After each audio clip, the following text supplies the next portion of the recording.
considered lighting up. No, but that is correct, Mr. Chairman. Yes, I was in that hearing. That's why I mentioned it. That's why it's not. It may not be an exact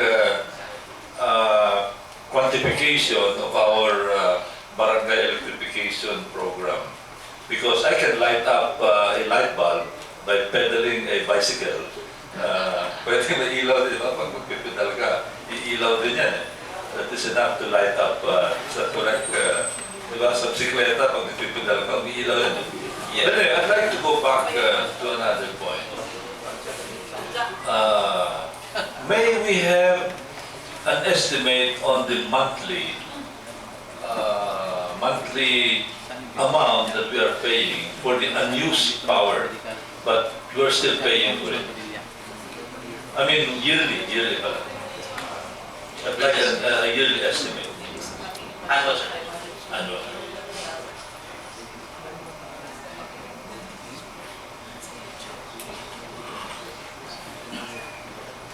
Sir, the unused is around $396 million per year. $396 million. $396 million per year. Yes, sir. And that's the amount that we are paying for the unused power. Yes, sir. And that is paid to the IPPs. And for how long have we been doing this? How many years? So we started, I think we started 1993, 1994. This was an emergency program because at that time we were experiencing maybe 8-hour brownouts or more per day. So we can say that we've been doing this for 15 years. Yes, sir. So 15 years, so times 15, $7 billion. that, I beg your pardon, that would amount to about $7 billion, or roughly about 350 billion pesos. Is that correct? Sir, that would be give or plus or minus because not all of the power plants came online in Yes, 90. but roughly.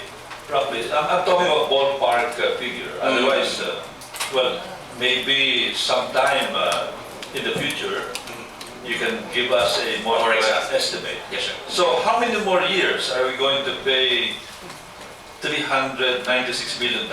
Or is this decreasing because now, with industrialization, we are using more and more power?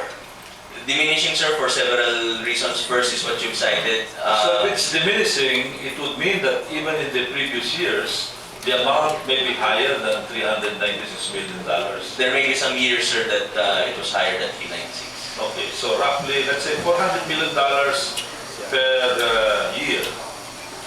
And $400 million, so that would be roughly about $6 billion times 15. How many more years do you expect to pay?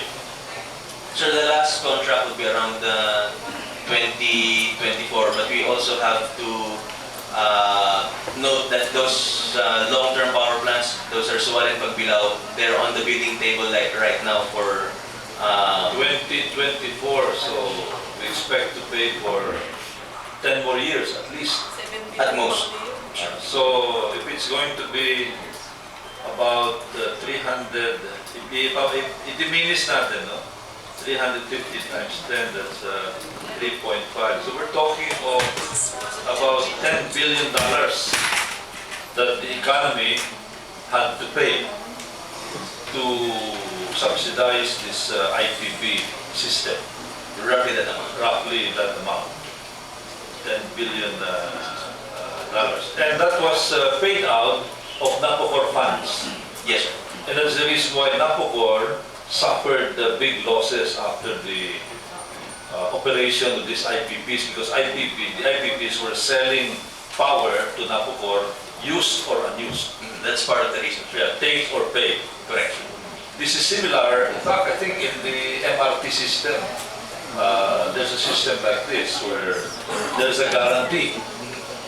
I think even the Skyway, there is such a guarantee that if a certain volume is not met, the government or an entity in the government will have to pay to guarantee that the enterprise here will have a guaranteed stream of income over the years. Yeah. Correct yan, Attorney? Yes, sir. That's the theory there.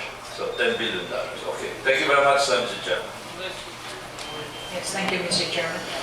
I'd like to know about the liability that is being passed on to the consumers. The power purchase adjustment that constitutes half of our electric bill.